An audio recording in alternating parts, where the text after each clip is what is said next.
A huge part of the pitch was really about the personalities involved and who we are as people.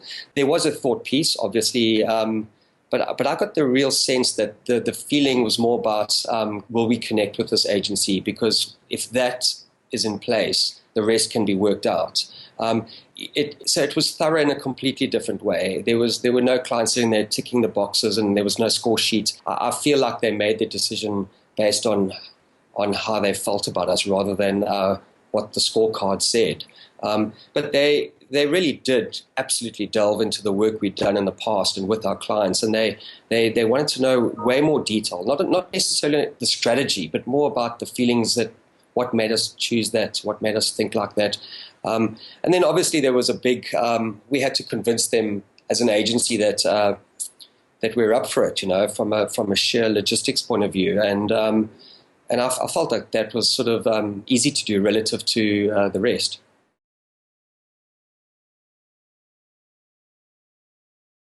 When you get a piece of business of this nature talking to you, I think we firstly had to decide for ourselves whether we felt we were up for it and whether we wanted that piece of business. I mean, that's key.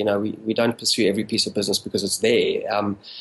It was very important for us to go through that process in our minds and say, actually, this is a great client and we can do amazing things on them. And so our pitch was really just being honest about who we are and what we see as the landscape and what we would do with their brand.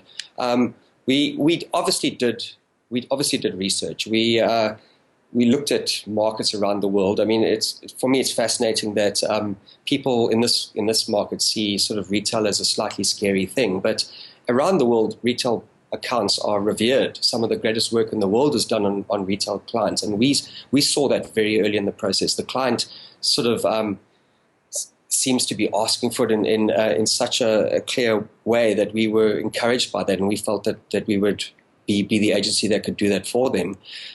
We looked at markets, third world markets as well as first world markets, to really get to grips with where retail is in the world.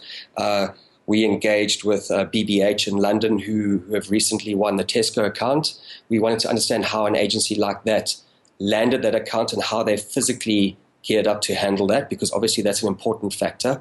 And then we spent time really looking at how we would implement it, should we be given it. And that was all part of our pitch. But I think that our thought process and our attitude to Pick n Pay and what we would do with them, I think it struck a chord with them. Most of our pitch to them was showing them the brands we've built.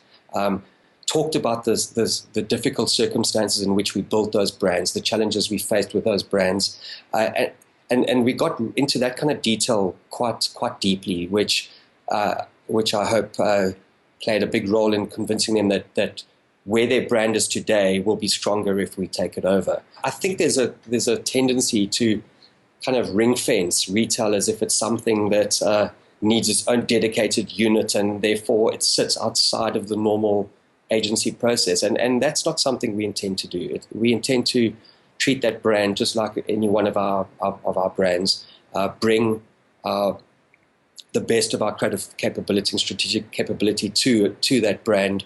And what that produces hopefully will be something we're all proud of. It's an astonishing brand, Pick n Pay. I mean, it's been around for forever, and it has such goodwill built into it. Given that scenario, there's no reason, in our view, that it shouldn't be the best advertiser in the country. It really is. It has that potential, and we'd love to be the agency that pulls that off. I think Pick n Pay falls entirely within our culture. It's a challenge that we excited about on every level.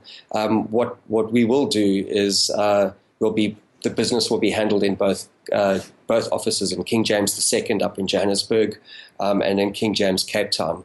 To be able to collaborate on this brand across our two offices is wonderful for us, because it brings us even closer than we already are. The thought piece, not to diminish its role in the pitch, because we haven't even had a chance to meet with the client and to talk about the thought piece and say, how did that make you feel? But we had a very strong, intuitive, creative, strategic feeling about that brand, where it sits today, and what we can do with it as a communicator.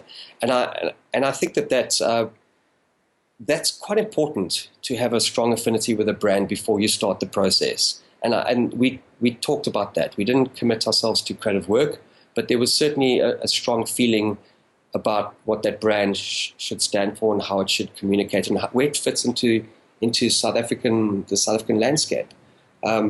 So we've unleashed an incredible adventure here, I guess, is all I can say. We're in for a hell of a journey.